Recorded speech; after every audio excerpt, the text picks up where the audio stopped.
Well, hello there, my children. My name is Evan, and I will be bringing to you, every Tuesday, Evan's Top 10. Like I said before, my name's Evan. I live in Milwaukee, Wisconsin, but I currently go to school in Green Bay. As you can see, I'm a Rays fan, and repping my school here today. Now, one thing you're probably asking yourself is, wait a minute, it's Thursday. He said he'd be posting every Tuesday. Why is he posting on Thursday if he said he'd be posting on Tuesday? Well, random citizen, I'll tell you why I'm posting on Thursday instead of Tuesday this week. You see, I already had a video made, edited, put together, the whole 9 yards, and I started uploading it to YouTube earlier. And the Wi-Fi on my computer cut out and corrupted the file completely. So it was basically just taking up space in my computer, so I had to get rid of it. And I didn't get an opportunity to re-record until now. But let's not waste any more time. Let's dive right into Evan's Top 10 Favorite Movies. Number 10. Sinister, released in 2012, directed by Scott Derrickson. Now, usually horror movies aren't my forte, but I felt that this top 10 list would be incomplete without at least one horror movie in it. So, if I had to pick my favorite horror movie, Sinister would definitely be it. And even though I only saw it a few weeks ago, it's pretty much trumped any other horror movie that I've seen.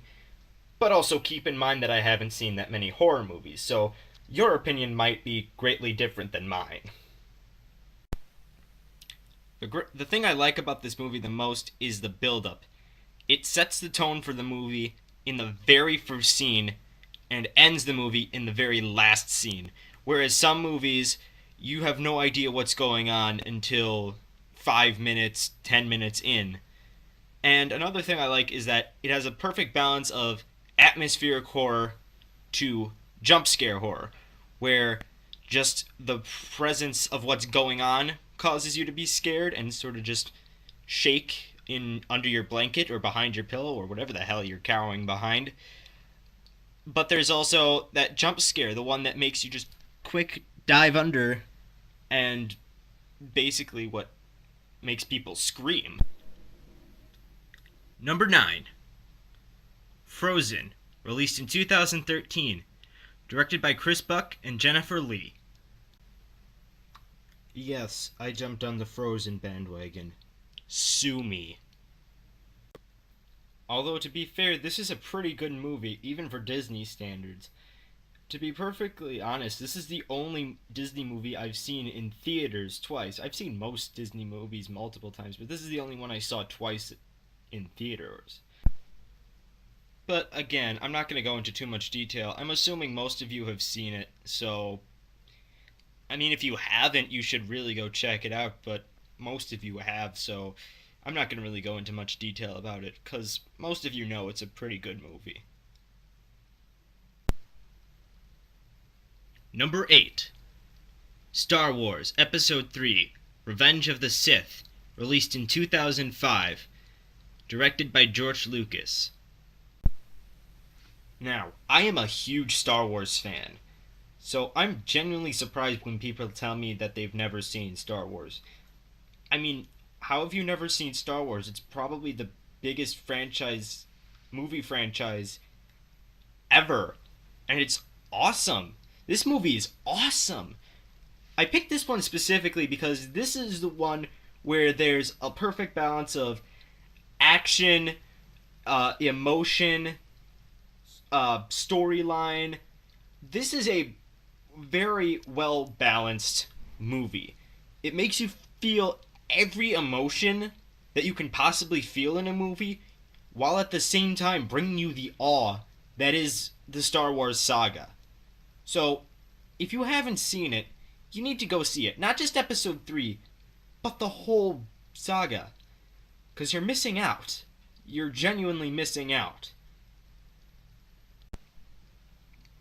Number 7. Ghostbusters, released in 1984, directed by Ivan Reitman. Hope I'm saying that right. I feel like this is another movie you just have to see because it's just really, really funny. Um, if you haven't seen it, it's probably on Netflix. I'm not sure. If not, you could probably find it on YouTube or whatever you find your movies on. But it's a movie you definitely need to see because it's an iconic movie. It's hilarious. You'll genuinely have a good time watching it. Number 6. Batman Returns, released in 1992, directed by Tim Burton. This is only just one of the Batman movies that I really like. I really like um the original Batman with Michael Keaton. I like Batman Returns, also with Michael Keaton and Danny DeVito. I'm I find Batman Forever to be a pretty quality film. The one with Tommy Lee Jones and what's his name, Jim Carrey. I was not a fan, however, of Joel Schumacher's Batman and Robin, as most people aren't. It's really a very poorly put together movie. And then I enjoy the Batman and Dark Knight movies from the 2000s with Christian Bale. But the reason I put this one on this list is because I enjoy what Tim Burton did with it. I enjoyed that he made it dark and depressing, sort of like how a Batman movie, in my opinion, should always go. Because Batman, his own life is pretty dark and depressing. So to give this dark and depressing storyline to a Batman movie, I feel fits.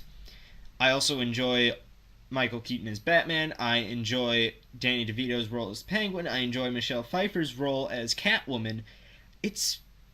I wouldn't call it pleasant, but I enjoy watching it because I genuinely think it's a very well put together Batman movie. Number 5. Help, released in 1965, directed by Richard Lester. I am probably the biggest Beatle nerd you will ever meet in your entire life. Um, but that aside, this is a pretty good movie. It's hilarious. I quote this movie probably daily, actually, without even knowing it. I've watched it so many times that a lot of lines are just ingrained into my head. Um, it's a genuinely pleasant watch. I highly suggest you check it out. It's on YouTube somewhere, probably, or anywhere else you could possibly find full-length movies. If you like the Beatles, you should check it out. If you like funny movies, you should check it out. If you don't like either of them, still check it out. But really, if you don't like funny things or the Beatles... Number 4. Nowhere Boy, released in 2009, directed by Sam Taylor Johnson. I really, really appreciate this movie, mostly because of its accuracy. John Lennon was a pretty messed up kid, but this movie explains why. It depicts his relationship with his aunt, with his mother, how he met Paul McCartney and George Harrison, why he formed the Quarrymen, why he formed the Beatles, and why he's the way he is. And another thing I appreciate about this movie is the star who plays John Lennon's part, Aaron Johnson. He's amazing. He really encompassed John Lennon's essence during his teen years. It's a great movie. Even if you're not a Lennon or a Beatles fan, you should check it out. Number 3. The Dark Knight, released in 2008, directed by Christopher Nolan. I'm sure most of you have seen this movie, so I'm guessing most of you would agree with me that this movie is great.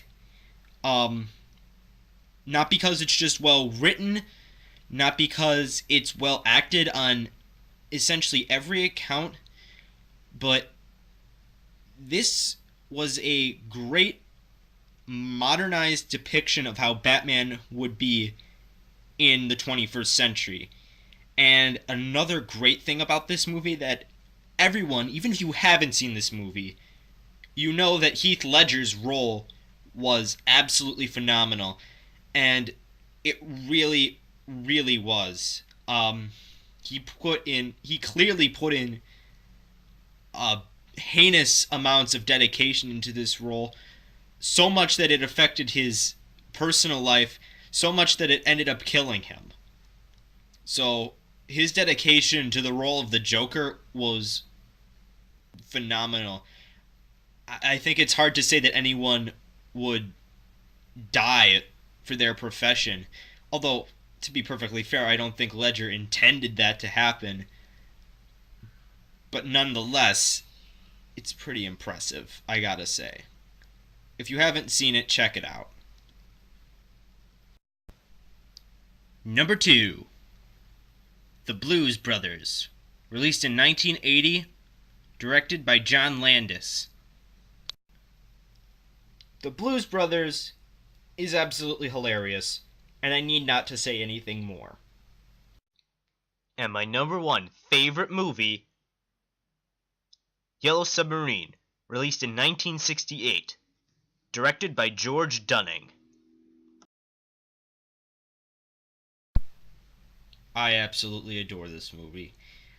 I have watched this movie probably over 100 times. I've watched it since I was probably 3 years old, probably earlier actually. This is what I grew up to. This was the movie that kind of created my sense of humor, my creativity, my personality, my music tastes. This is if you ever have kids, you show them this movie, and I'll tell you why.